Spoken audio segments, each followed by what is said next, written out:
रुकिए, अगर आज 9 मार्च की सुबह ये वीडियो हजारों वीडियो के बीच से निकलकर आपकी आंखों के सामने आया है तो इसे साधारण इत्तेफाक मत समझना।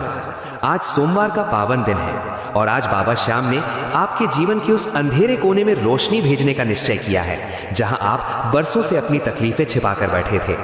अगर आपके पास सिर्फ 1 मिनट है तो इस संदेश को अंत तक जरूर सुनिए, क्योंकि आज आपकी बंद किस्मत का ताला खुलने का समय आ चुका है।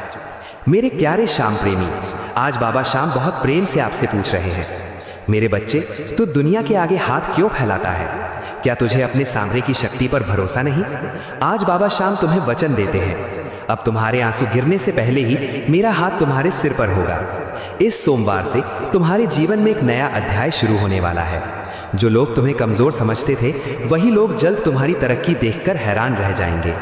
बहुत जल्द तुम्हें एक ऐसा संकेत मिलेगा जो तुम्हारे मन को सुकून से भर देगा।